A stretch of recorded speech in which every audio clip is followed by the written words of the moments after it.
And the system that I'm going to use for presentations right now, if this stupid thing would come up, there we go, is this Prezi website, which I think I pointed out before. I used it when I was talking about autonomics. But I have a presentation set up for blood already, which I'm going to use, and therefore there will be more stuff on the screen and more stuff that goes along with, you know, what I'm saying, that sort of thing, which makes the capture mechanism of this a little bit more appropriate. Now, one of the things I wanted to do to get ready for this, which I didn't, was to switch the pictures I have in here to ones out of the textbook, which I'd rather to do that, you know, so that most of the pictures that we have are following what's in the material that we have for class. I didn't get a chance to. I forgot that I have all of those pictures saved on my home computer and on my office computer. I didn't have time to download them all again. So the pictures that I'm going to be using to talk about things in here will be from another book.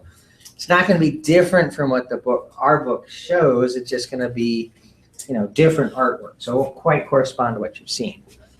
Now this picture and with these presentations isn't from your textbook, but I like to do just have a splash page or a start page for these. So I just find something kind of visually interesting that has to do with this. And so obviously this is a view as if we were inside of a blood vessel looking at blood. And this is a big clump of red blood cells and some other ones floating around. I just thought it was kind of interesting, a nice sort of splash page. What I like to do in introducing organ systems is to sort of start off with what the overall functions are. Oftentimes, textbooks and whatever other courses and that sort of thing, we'll start with the nuts and bolts, sort of with the anatomy and a lot of the minutia, and build up to the major functions of the system. I suppose with sort of the idea, which is kind of a common and scientific approaches, that you really need to know the details to understand the big picture. I don't really like to do it that way. I'd rather give you the big picture to start with, and then when we go to look at the details, you'll be able to sort of get a sense of where these details are heading to some degree. So on these splash pages, I usually have some sort of list of the major functions of the system. So down at the bottom there it says transportation, regulation, and protection, which are the major functions of the blood as part of the cardiovascular system. And by transportation, is it not getting any further? No. Sorry, let me zoom in on this a little bit better. By transportation, the main thing that we think about, which is kind of really crucial about cardiovascular circulation, is transporting oxygen from the lungs, from the air that we breathe in, out to all of the tissues in our body. If you don't get oxygen to your brain, it's going to stop functioning fairly quickly. If you hold your breath, you're going to pass out. If blood flow is interrupted to a particular part of the brain for too long, and that might only be about 10 minutes, neurons will start to die and people will start to lose function. What I just described is what we commonly call a stroke. So oxygen transportation is kind of really important, but it transports a lot of other things. For the digestive system, it transports the nutrients we take in, carbohydrates, amino acids, lipids, those sorts of things, and micronutrients also. Transports those to all of the cells in our body that need them. And then when it is delivering nutrients, it's also going to pick up and carry away waste products. A lot of those waste products are just what's left over after the nutrients have been used. So as glucose is broken down, it ultimately is going to be mostly broken down into carbon dioxide and water. Water's kind of everywhere, but the carbon dioxide as a waste product is carried away. Now, waste products go to a few different places. The three major ones to think of are the lungs, which is where carbon dioxide is exhaled, the kidneys, which is where most all of the small molecule wastes, besides something like carbon dioxide, are filtered out. And then the liver, which will filter the blood and detoxify the blood to break down toxic molecules into less or non-toxic forms. I say less toxic because sometimes it won't quite completely detoxify. For example, alcohol is a toxic molecule. You have an enzyme in your liver called alcohol dehydrogenase, which alters that chemical, that molecule, so that it's no longer the alcohol molecule. It's still kind of toxic. You don't want to keep it in your body for a long time, but it's less toxic. And as the liver does its job, the effects of alcohol will wear off. Generally speaking, the rate at which the liver can do that is usually thought of as to be about an hour for your average single dose of alcohol, which would be a 12-ounce beer or 6-ounce wine or 1 ounce of hard liquor. That's rule of thumb. There are a lot of variables there. It has to do with body weight, tolerance to alcohol, and the actual alcohol content. So when I say 12 ounces of beer, I'm talking more about something like, Bud rather than Foster's or whatever, because they have different alcohol contents. And I'm saying this mostly because I don't want you to be pulled over by a state trooper or something like that and say, I'm not drunk. I was told that I could have this much alcohol in an hour. It's not the point. Just it's detoxifying the blood. The alcohol is converted to this less toxic form, but then that goes through the kidneys and we get rid of it. Or it gets modified further elsewhere and it's eventually removed from the body. The liver does not remove wastes. The liver just transforms things like toxins into less or non-toxic molecules. Also transported, like we were just talking about in the last chapter, are things like hormones. Now, hormones are not the only thing that are transported. There are a number of different regulatory molecules, mostly proteins, that travel through the blood. But we've talked about hormones. So I put that there. Now, for regulation, we could spend a lot of time talking about the different aspects of regulation. I just wanted to point out a couple of things. One is pH. Now, pH is systemically important. Your whole body needs to have the proper pH, but it's usually based on the pH of the blood. And there are buffers in the blood, which are molecules that help to keep pH closest to a rather neutral value. A neutral pH is 7.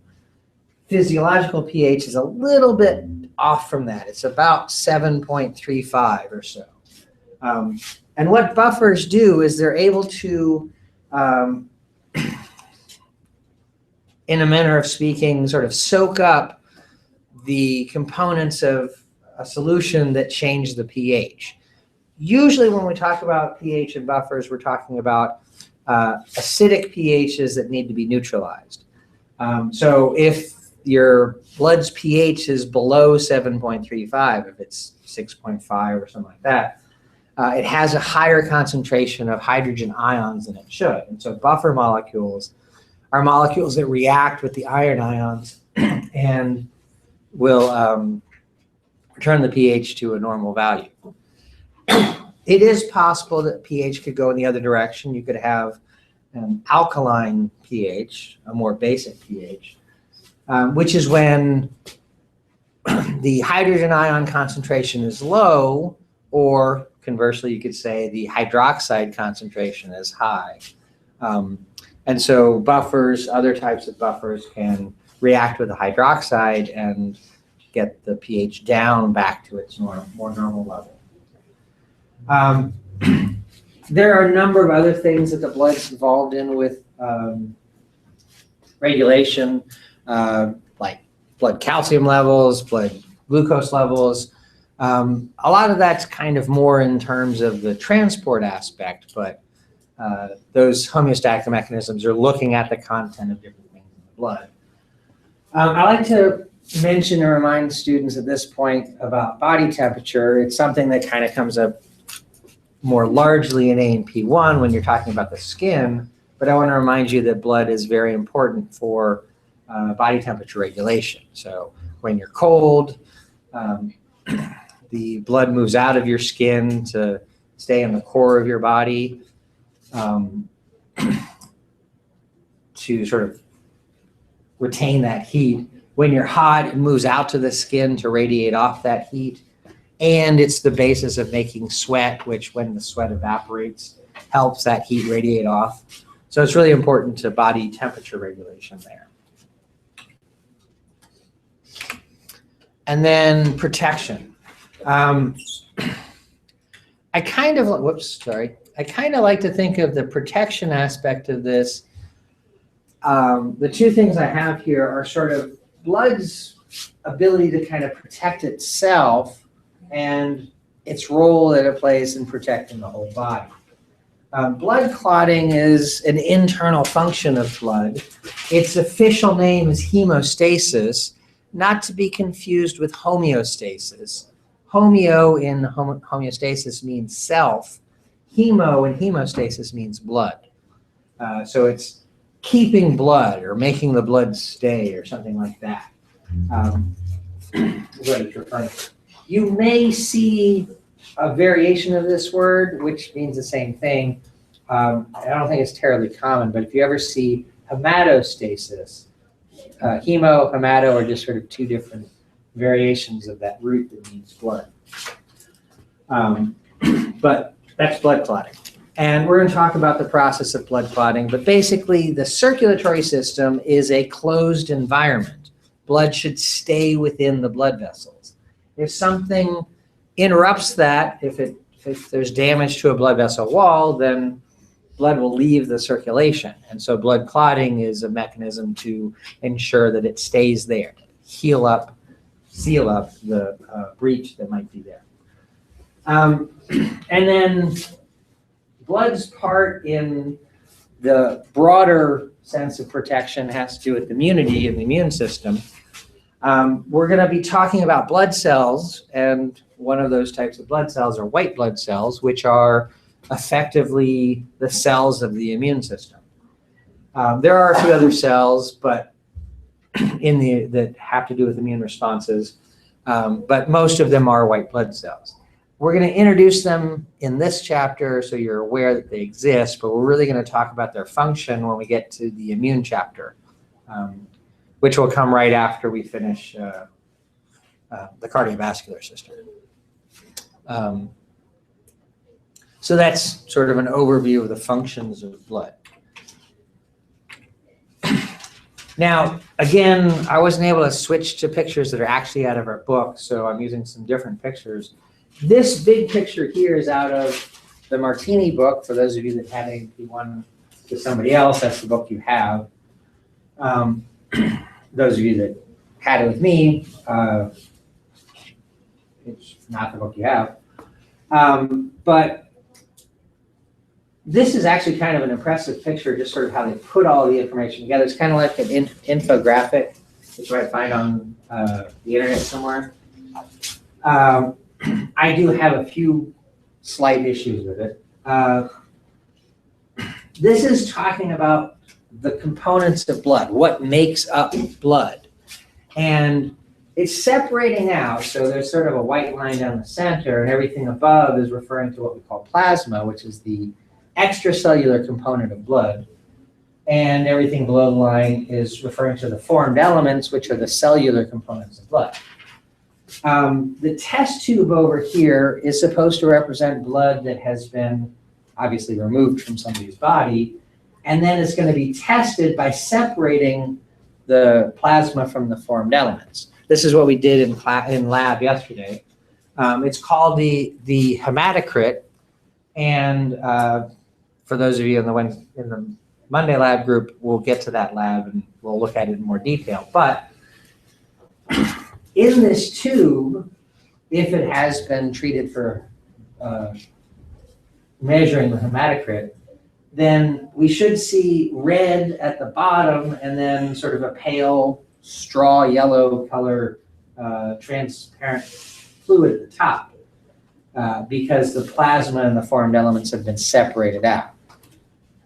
The problem I have here is that they've put a sticker over the test tube so we can't see inside of it very well. And it would have been easy to just rotate the test tube when you take a picture just to show it's separated. Of course, it might very well not be separated blood. It might just be a recent sample that's been taken or whatever. But that sticker just bugs the heck out of me on this page. So I want to talk about what plasma and formed elements are. Oh, and I forgot there's a little picture there. So this is a picture I got from yet another book, but this is showing actually separated blood. So the clear stuff at the top is the plasma, and the color stuff at the bottom is the formed elements, the cellular part. Now, actually, when you're working with a large volume, a test tube like this is going to be about 10 milliliters. When you separate things out, you can actually see the red blood cell component separate from the white blood cell and platelet component. In smaller volumes, you wouldn't see that just because what's called the Buffy coat here, the white blood cells and platelets, are actually such a small component of the overall volume that it's hard to see in a smaller volume sample. So whether we call this red blood cells or formed elements doesn't really matter. But the way that they laid out here, we have 50% plasma and 45% of red blood cells. Those are average numbers. It varies from person to person. Again, that's part of the subject of the lab material, and we'll get into that more there. But we'll work with these average numbers here. So the blood is a little bit more than half plasma. And as we're going to see in a second, plasma is mostly water. The pictures I'm going to show you in a second, the value it gives for how much water there is in plasma, they use, I can't remember offhand if it's 91 or 91.5 or 92% or something like that, but some number in that range. I would prefer to use a less precise number. Plasma is approximately 90% water, okay? Now, 91, 91.5, 92, whatever value we're going to see in this picture in a little bit, is just a more precise number than 90. What I'm doing is I'm taking that number and I'm rounding it off to the nearest 10%, okay, so 90%. I think that's more appropriate because the amount of water in somebody's blood varies quite a bit depending on a few different variables. So I don't think we can be quite so precise with the number, although it looks good in a science textbook to have decimal points and all that kind of thing, but I don't think it's the most accurate representation. Another reason I like to do that is because the math is a little bit easier. What is 90% of 55%? Bet you didn't think you were going to get math problems in this class, did you? Remember how to solve those, babies? X over 100. Right, so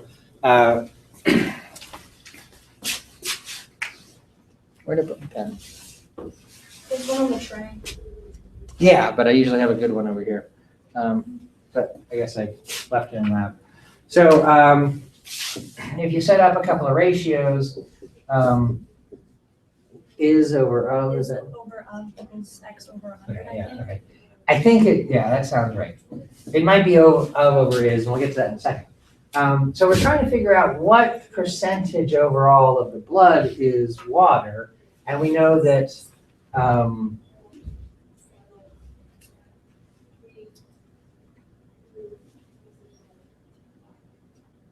plasma water is 90% of the overall 55%. And I have a feeling that that's actually backwards mathematically. Maybe. That is correct. It is of percent 100. If this is correct, we're saying this ratio and this ratio are going to be equal, which means that the X has to be more than 100, which is not what we're going for here.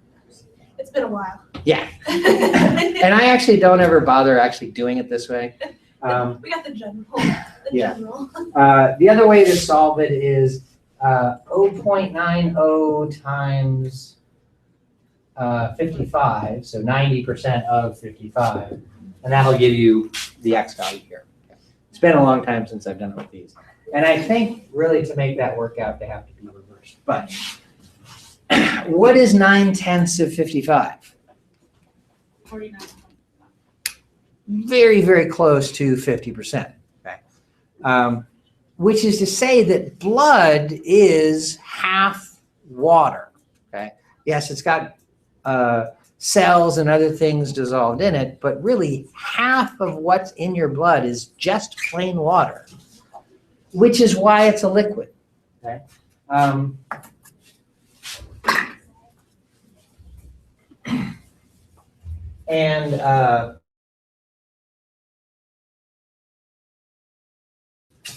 So looking at this 55 over 45 for the whole thing, we could make another set of brackets. We could say 50% is water and the other 50% is not. So that'd be the formed elements and a little bit of stuff in the plasma, the stuff that's dissolved in it. So if we start looking at the plasma a little bit more in depth, here we go. Here's the number. So yes, this book does use 92% instead of 90%. But like I said, I kind of prefer to round it off because it's a little bit too precise of a number. The other things in plasma, the stuff that's dissolved in it, is mostly these things called plasma proteins, which we're going to look at in a second. But then there's a number of other things dissolved in it that make up about 1% of it. Now, if I'm going to say water's 90%, then the other two numbers would supposedly have to add up to 10% to make it 100% of the plasma. And I don't really want to go there, but certainly you could do that. Usually you'll see 7 and 1% to represent those other parts more often. So I want to talk about what the plasma proteins are and a little bit about what the other solutes are. Overall, one of the things that the plasma proteins do is they take up space. If blood was just water, then it would be very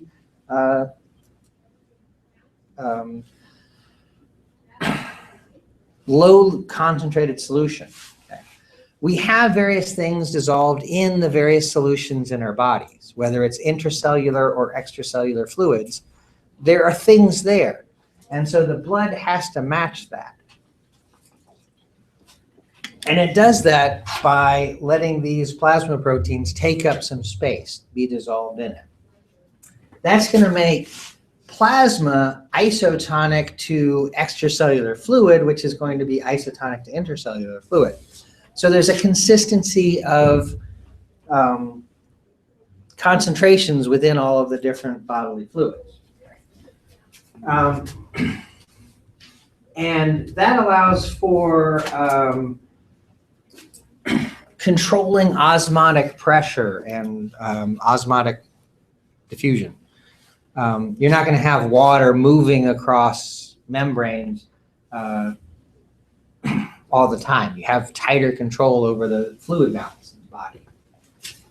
Now, the three major plasma proteins, they're not the only plasma proteins, but the three that we talk about the most because they're the most abundant are albumin, globulins, and fibrinogen. I'll talk a little bit more about what albumins and globulins are in a second. I have some smaller pictures to go to there. And then fibrinogen is part of blood clotting. I'm actually going to save talking about blood and clotting until we get to the end of the blood material, which we won't do today. We'll get to that next Thursday in our next lecture.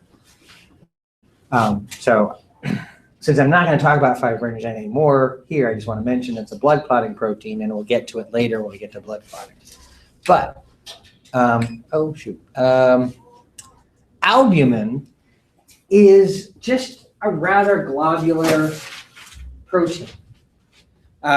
This picture that I have, there's a link underneath it pointing to the page where I got it. It came from the Protein Data Bank website, which is a website where scientists store data about 3D structural research of proteins. And there's a scientist that works out in La Jolla, California, where the Salk Institute is, who works in protein structure analysis. But he's also an artist. He prefers watercolor as a medium for the most part. And so what he does is he makes artistic representations of the structure of proteins. And he maintains a page within this Protein Data Bank website called the Molecule of the Month. So every month he picks one of the proteins and makes an attractive version of the picture like this and talks about some of its properties and functions. What he's done here is he's represented the protein using these kind of teal, blue, whatever shades so that it kind of fades into the background. And what sticks out are these white spots with the little red bumps. Besides albumin taking up space in the plasma to make it thicker or more concentrated than just plain water, albumin mostly acts as a transport protein. Lipid-soluble molecules will sort of slip into these little pockets within albumin so that they're not exposed directly to the water of plasma. They can travel through the blood. I'm not entirely positive what types of molecules are represented here because of the way that he's painted them, but they might be short fatty acids, they might be lipid-soluble hormones like steroids or something like that. I doubt these are steroids. They're kind of small looking for a steroid molecule. But this one right here especially, you can see the two little red things peeking out from the pocket that it's sitting in. Those red things are oxygen atoms. And oxygen is going to be hydrophilic. It's going to be the part of this molecule that can interact with water. And the rest of it, the white part that's stuck down in that pocket, that's the lipid, the hydrophobic component. So it's sort of tucked away in albumin so that it can travel through blood, and its little bit of hydrophilic atoms are exposed to the water. And that's largely what albumin is there in blood for. Besides making blood thicker. Oh, speaking of making blood thicker in albumin, you've probably interacted with albumin. Not exactly this albumin. What you've interacted with is what's called albumin, and the is the Greek root, I guess. Nope, Latin root for egg. And albumin is the protein that makes the white part of an egg thick. Okay. So to say that albumin's in blood to increase its concentration, to make it thicker or more concentrated, is kind of what albumin's doing in egg whites. It's just that the concentration in egg whites is much higher. And so it's a thicker, gloopier kind of solution. But that's basically what it is. And when you cook an egg and the egg white actually turns into the white rubbery stuff, that's albumin denaturing and then reforming into its the different consistency of cooked eggs. Okay, so that's albumin. The other major type of plasma protein that we want to talk about are globulins. And this is specifically an immunoglobulin. Globulins are a family of proteins that are named because they're globular in structure, meaning that they have kind of big spherical components to them. Functionally, they can be from different, play different roles in the body, but immunoglobulins are a very specific type of molecule. They are what we often, or more often, refer to as antibodies. Again, this is another picture from the same source, the molecule of the month thing that the artist has changed. What he's done here is he's represented the 4 different subunits of this molecule in slightly different colors. Immunoglobulins are arranged in this structure that kind of looks like a Y, made out of 4 pieces of protein. There are 2 pieces, both of which are represented in yellow in this picture, that are called light chains, meaning that they're the shorter proteins. And then there are 2, one that's kind of reddish and the other one that's kind of orangish, which are the longer heavy chains. Now, when you're talking about proteins, heavy and long and light and short are practically interchangeable. A longer protein is going to be heavier than a shorter protein because they're all made out of amino acids. It's just a matter of how many amino acids there are. And they happen to use light and heavy because of how protein chemists separate things out. It has more to do with its molecular weight than its actual size. So this kind of Y shape that we see here provides sort of a bilateral symmetry to the molecule. Where the light chain and the heavy chain come together in what I kind of think of as the arms of the Y, at the very tips, there's a special region here kind of represented by these 2 big globular pieces, the red one and the yellow one next to each other, where it actually interacts with other molecules. What antibodies do is they recognize foreign particles in our body, things that we refer to as antigens. The word antigen really means something that generates an antibody response. And it does that because the antibody will bind to the antigen right here. And then there's going to be an identical binding site on the other side. An antibody can bind to 2 different things. I mean, sorry, I should have said 2 different instances of the same thing. Okay, so let's say this is the antibody against the influenza virus. So it can bind 1 copy of the virus over here, and it can bind another copy of the virus over here. I have this other picture, which is actually from the Encyclopedia Britannica website, and it's copyrighted down there 99. I don't remember how long ago I actually downloaded the picture, but it might not actually be on the website anymore, here 16 years later. But this is a more schematic representation of what an antibody looks like. We have a short chain on either side represented in purple, and a long chain on either side represented in blue. Okay, again, short is light, long is heavy. Where the 2 come together out at the ends of the arms of the Y, it's cut out kind of a puzzle piece looking shape where it actually binds to a corresponding shape on the antigen that it recognizes. Where the arms of the Y meet up with the stem of the Y, there's actually a flexible region there. The previous picture I showed you, the only hint of that is that it's very thin right there where the long chain meets up with or continues up into the arm of the Y. Here it's represented more like a little spring.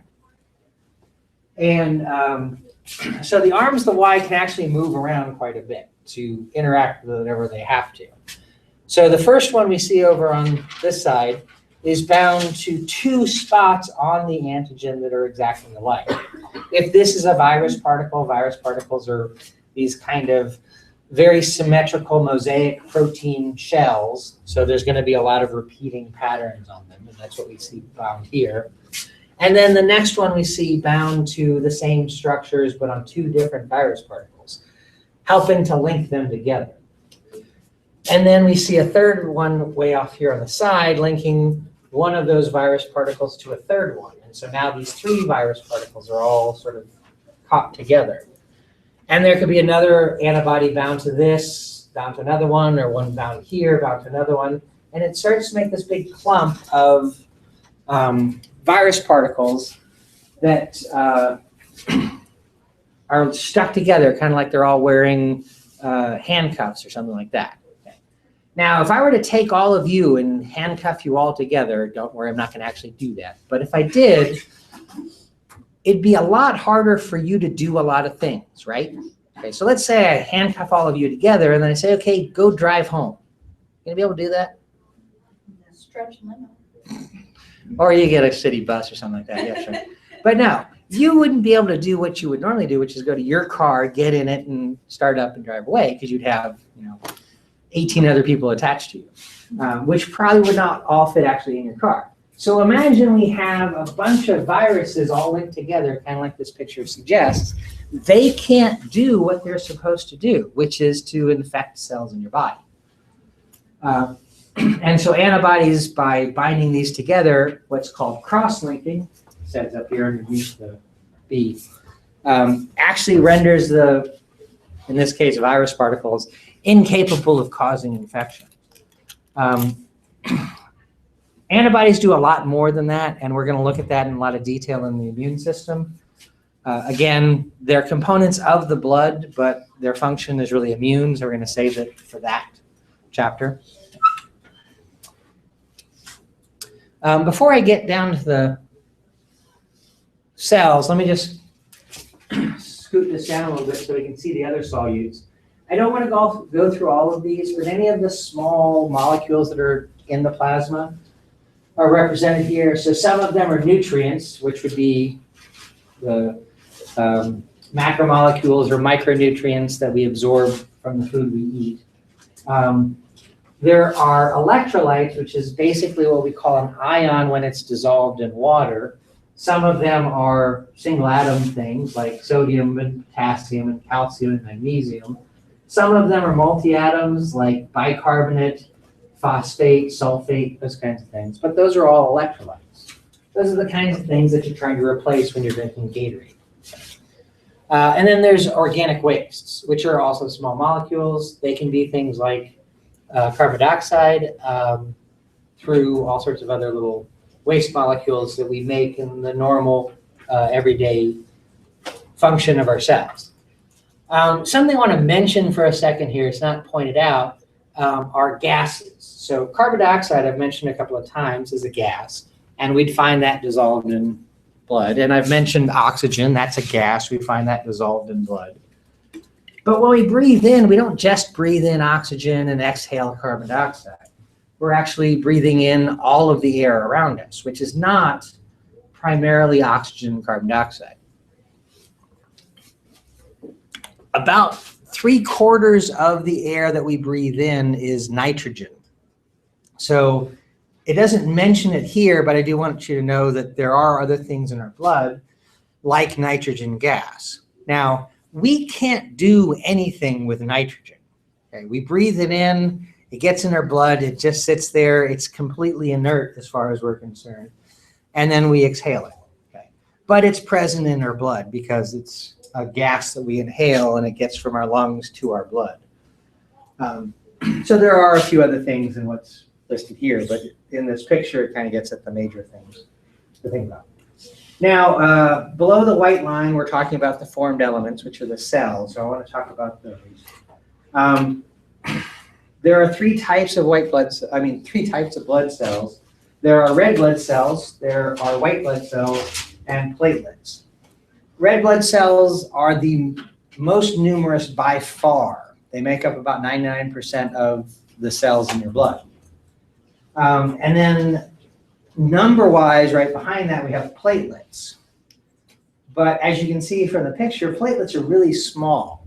Platelets are actually cell fragments. They're not complete cells. We will treat them as cells, a part of the cellular component. I'm not trying to set up some sort of trick question where I ask you about cells in the blood and platelets not correct because they're just cell fragments, not real cells. We're going to treat them as a cellular component of the blood. Okay. And we'll talk about where they come from a little bit and why they're fragments. And then the least numerous type of blood cell are the white blood cells. And the numbers that I'd like you to be familiar with here, I would like to have this on the screen so it's captured, but I don't have it. So I'll write it up on the board. When we're looking at a single microliter of blood, which is a very small volume, the best way to kind of put this into perspective is a drop of blood on average is about 50 microliters. So it's a 50th of a drop of blood. It's a very, very small volume. But the numbers I'm giving you are based on this. There are about 5 million red blood cells. Now, I'm saying about, that's kind of an average. The book is probably going to give you a range, and different books have slightly different numbers that they give, but you might see something like 3.8 million to 6 or 6.2 or whatever million. That range is kind of describing the differences between gender and the broad range that it can be. But 5 million is kind of a nice round middle average for that number. It's not exactly the average, but it's a good one to work with. Platelets they're about 250,000 platelets in that volume of blood. Now, I'm using these numbers because they work together mathematically pretty well. 250,000 is 250,000, so we can think of how there are 20 red blood cells for every 1 platelet. Okay.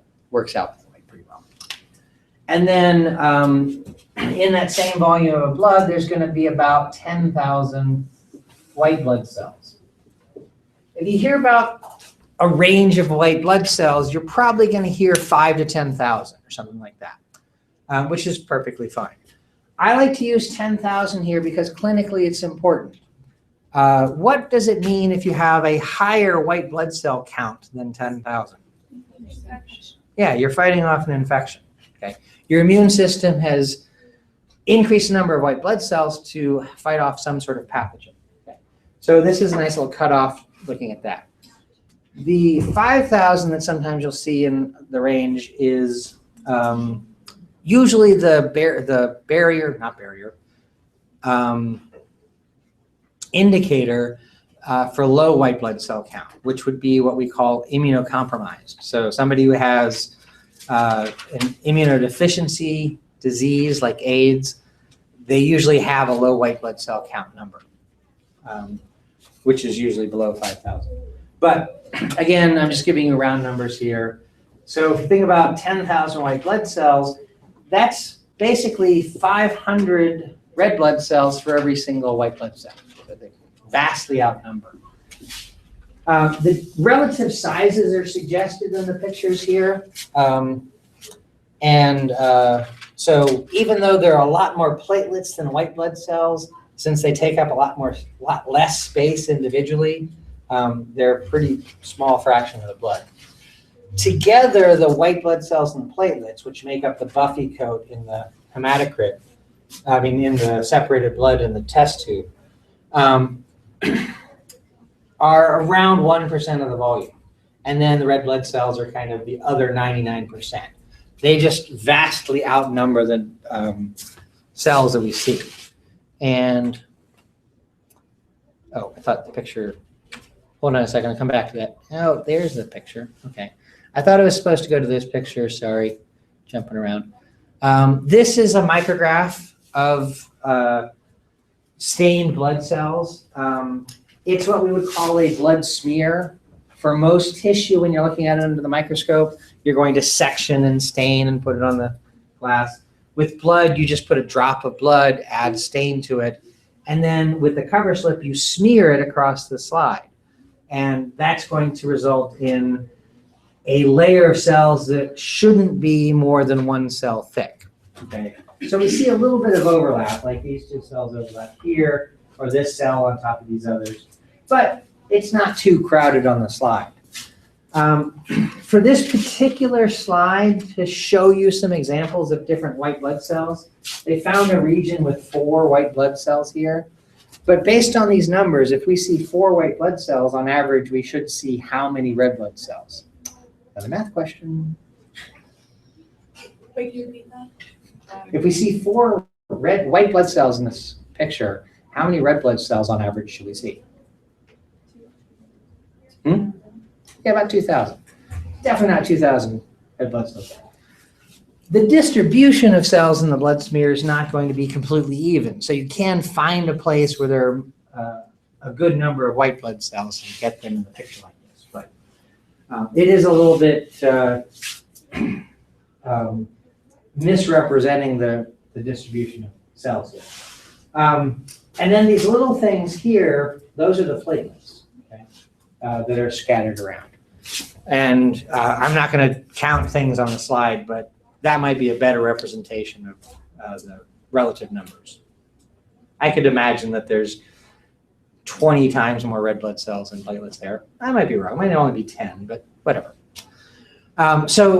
The point here is to kind of give you an idea of what things look like, the mix within there. What is, or what would be, in all of the space between the cells? Yeah. Now, really, the plasma's kind of been, I don't know if you want to say washed away or dissolved away or something like that. It's mostly, stain chemicals that are washed off, and we just have the blood cells left over. But yeah, if this were blood in your body, then everything that's not a cell here would represent where plasma is found. All right. So talking about blood cells, we want to consider where they come from. And the name for the process of making red blood cells is hematopoiesis. You may see a variation of this word, which is, I guess you should say, hemopoiesis. Again, just hemo or hema and hemato are kind of the 2 different versions of that prefix that means blood. Poiesis, I think, comes from the same root where we get potential from. I'm not positive about that. But the idea here is this is the process of making the cells in blood. When it's hemo or hematopoiesis, it's just generally blood cells. There are variations in this word that refer to the specific types of blood cells. Red blood cells are also known as erythrocytes. So erythropoiesis is making red blood cells. White blood cells are called leukocytes. So leukopoiesis is making white blood cells. Platelets are also known as thrombocytes, thrombo meaning blood clot. And so thrombopoiesis would refer to making platelets. Now, the process of hematopoiesis takes place in red bone marrow. And so in this picture, they're depicting bone marrow in within the head of the femur. Or actually, it's within the diaphysis of the femur in this picture, which is not entirely accurate. In an adult, there's not really active red bone marrow at this point in the femur. It's more up in the head of the femur. But whatever, it's red bone marrow, and that's where it happens. Now, the stem cell that's responsible for making all of the different types of blood cells is called a hemocytoblast. Hemo for red, cell for cyto for cell. And then blast basically means stem cell. It's going to give rise to all the different blood cells that we see at the bottom of this picture by following whichever pathway that's here. Now, which pathway it follows represented in this picture depends on what signals it gets telling it what to do. And those signals are hormones. Not all of the hormones are represented in this picture, but some of them are pointed out. So depending on what hormone signal it gets, the hemocytoblast might become a myeloid stem cell or a lymphoid stem cell. The lymphoid stem cell is responsible for making only a specific type of white blood cell called a lymphocyte. So lymphoid stem cell, lymphocyte. The myeloid stem cell is responsible for making everything else, red blood cells, platelets, and all of the white blood cells except for the lymphocyte. The myeloid stem cell will get further signals telling it what to do. It might become, or it might enter this pathway, which is how we get to making a red blood cell. This pathway for making platelets, this pathway that then branches further to make the other 4 types of white blood cells besides lymphocytes. In this picture, other than the terms that I'm actually saying, I don't really need you to worry about what all these things mean. You definitely need to know what a hemocytoblast is. You need to be aware that it can become a myeloid stem cell or a lymphoid stem cell. And then I just want to talk about a few examples in here, or a few things in here. The myeloid stem cell, when it's signaled by a hormone, will enter into the pathway that gives us red blood cells. The signal that stimulates the production of red blood cells, which we call erythropoiesis, is a hormone. Its full name is erythropoietin. We abbreviate that EPO, and that's going to stimulate the myeloid stem cell to produce red blood cell at the end. There are a few intermediate stem cell stages. Again, I'm not mentioning their names because I don't want you to get bogged down with it. But what ends up happening is a reticulocyte is generated. Now, where the name reticulocyte here is a little, not misleading, but a little short on information. The reticulocyte is a cell that ejects its nucleus, and that's what we see here. And it's still a reticulocyte after it's ejected its nucleus until it leaves the red bone marrow and goes into the blood. Okay. And once it gets into the blood, it's an erythrocyte. Okay. They don't look precisely the same, so there's a little bit of finalization in the mature structure of the red blood cell, which we see here. We'll talk about the red blood cell in more depth later. There's not an indication of it, but there are other hormone signals that will produce the platelets. And like I said, platelets are actually cell fragments. They're fragments of this really big cell here, which is called a megakaryocyte, which loosely defined means really big cell. Okay? A megakaryocyte can break up into about 1,000 to 2,000 individual fragments or individual platelets, which we see here. And then over here we have the myeloid stem cell giving rise to a number of different white blood cells. We'll look at the different white blood cells in more detail later on, but these 4 all come from the myeloid stem cell, and this type comes from the lymphoid stem cell, which is the lymphocyte. I will go through the names of the white blood cells again when we're looking at them in a little bit, but we're going to talk about white blood cells mostly in the immune system because that's where their function really is important. Now, I want to talk a little bit about what red blood cells are.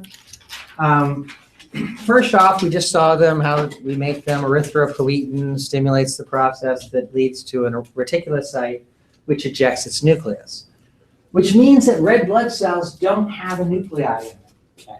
Okay. And without the nuclei, they have this sort of shape, which is described as a biconcave, sorry, that's completely wrong. biconcave disc. Concave means sort of depression into a surface. So biconcave means that there's a depression on one side and a depression on the other side. Basically means the edges of the cell are thicker than the center of the cell. This isn't precisely why, but think of it as what used to be a spherical cell after it's lost its nucleus, where the nucleus was collapses in, and so the center of the cell is kind of deflated there. It's not precisely what's going on there. The shape of the red blood cell actually is optimized for oxygen movement in and out of the cell. So it has that shape for a very specific reason. They are, on average, about 8 micrometers in diameter. In this picture here, they say 7.2 to 8.4 micrometers, but 8 is about the average. Okay. They can be a little smaller, they can be a little bigger, but they're about that. I already said that they lack a nucleus. They also lack other organelles, other membrane-bound organelles. They do not reproduce on their own. Red blood cells don't divide to make new red blood cells. All new red blood cells are made in the red bone marrow in the process we just saw. They are basically just the cell membrane wrapped around the cytoskeleton and chock full of hemoglobin, which is suspended within the cytosol, the solution within it. That's all they need to do their job, which is to carry oxygen through the body. Each cell contains about 200 million hemoglobin molecules, and that number there, I've actually never double checked it, but I got it out of a textbook, so we're gonna think that it's true. But there's a lot of hemoglobin molecules in there. Now, at the end of that little list there, I say they lack mitochondria, which actually isn't new information. Okay? I've already told you that they lack organelles, and mitochondrion is an organelle. But I like to mention the fact that they lack mitochondria specifically because it's important to what red blood cells do. What do mitochondria do? They make ATP. How do they make ATP? What do they need?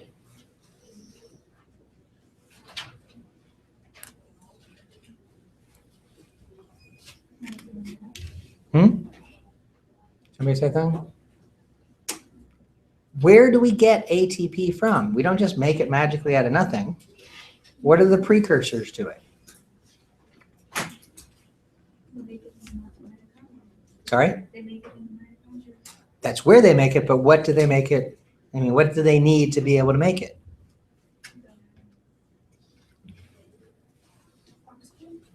Right. They also need the results of glycolysis. But what I'm getting at is oxygen. Okay. Red blood cells don't have mitochondria in them because if they did, they'd use the oxygen that they're carrying. Okay. It's kind of like that Ben & Jerry's doesn't want to employ truck drivers unless they're lactose intolerant. Okay. That's actually not true, but it's a nice little joke there. Okay. You don't want the delivery system to use up what you're delivering so that it all gets there efficiently. I believe actually Ben & Jerry's does something different, which is they give all of their employees a free pint of ice cream every day, which would make you think that all Ben & Jerry's employees should be really, really fat. But actually what it is, they're really, really sick of ice cream. So they don't eat ice cream when it's just laying around. But yes, if you want to have ice cream every day, go up to Vermont and work for Ben & Jerry's. Actually, I don't know if they still do that, but when I toured the Ben & Jerry's place a while back. The tours are nice. Yeah, they talk about that. And of course, the employees giving the tours, they talk about it. They give us ice cream every day. But anyways, the point here, lack of mitochondria, is so that the cells don't use oxygen. Now, all cells need ATP. When oxygen's not available to cells that need to make ATP, they make it through just straight glycolysis. From a single glucose molecule through glycolysis, you can make 2 ATP molecules. From a single glucose molecule, when oxygen's present, the mitochondrion can make 36 to 38 ATP. Okay? There's a big difference in the amount of ATP that can be made when oxygen's present or when it's absent. because these cells don't have organelles and they don't really do anything except for carry oxygen, they don't need a whole lot of ATP. Okay? Just a little bit to maintain pumps in the cell membrane and that kind of thing. But other than that, they don't need a lot of ATP, so they don't need oxygen to make ATP. This particular slide I've never been happy about. To some point, it kind of repeats stuff I just said, but really what I'm getting at here, and when I ever get around to updating this presentation with pictures from our current book, I'll fix it. But really the point here is about hemoglobin. Okay? I just want to talk about what hemoglobin is a little bit. It's a protein that's made up of 4 subunits that are called globins. So there's alpha globin and beta globin. There are 2 alpha and 2 beta subunits in a normal adult hemoglobin.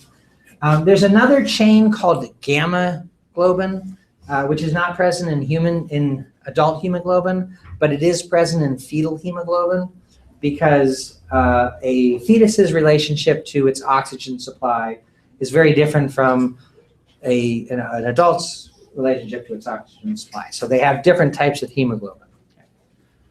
So we have genes for these different things. We have the alpha globin gene, the beta globin gene, the gamma globin gene that do different things. Within each globin, within each subchain, there is a heme molecule represented here, and no better way to represent it than by its chemical structure.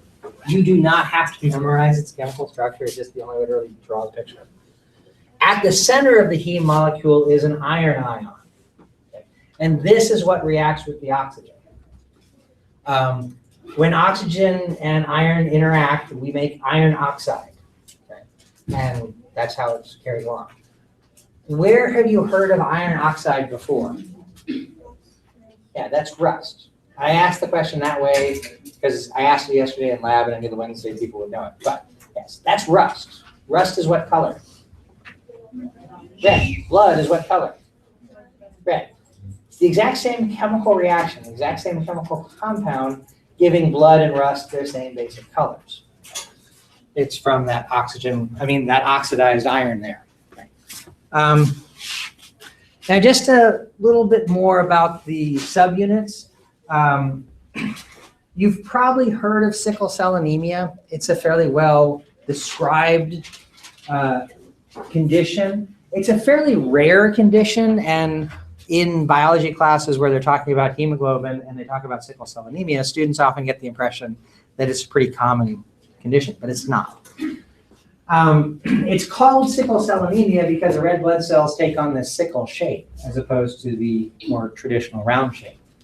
What's happening here is that there's a mutation in the beta globin gene. And so hemoglobin is not produced correctly, and the shape of the mutated beta globin gene excuse me, affects the shape of the red blood cell overall. It cuts down on the ability of the red blood cells to carry oxygen, so that's why it's anemia. Sickle cell is the physical shape of the cell, and anemia has to do with the function of hemoglobin. It is a devastating disease. It's fatal because sickle cell-shaped red blood cells will often damage the kidneys as they're trying to pass through very small blood vessels. But it would seem that any genetic disease that's going to be fatal like that and probably not going to allow somebody to exist to the point of having their own children and passing on their genes should kind of work its way out of the population. But it's interesting, the mutation in the beta globin gene is actually sometimes a good thing to have. Heterozygotes, people that carry one mutated and one normal version of that gene, don't have the disease, but they do actually have an increased protection against malaria. Now, malaria is not a very common disease in this area, but in places more equatorial, it can actually provide a little protection. So in human populations that live where malaria is more common, you'll see more incidence of the gene that causes sickle cell anemia, because there will be a lot of people that are carriers of the disease but don't actually have the disease. And they're protected against malaria a little bit. So the next thing here is about the lifespan or cycle of a red blood cell, which I can't do in, well, the negative 30 seconds that I have left. So we'll pick up with this on Thursday of next week. Remember, there's no class tomorrow. Monday lab group, I'm going to see you 2 more times before Thursday. We're going to meet tomorrow. Hopefully you were able to make arrangements to be there. And we're going to meet on Tuesday. Tomorrow we're in 609 upstairs. Tuesday we'll be in the regular lab room, 500 down there.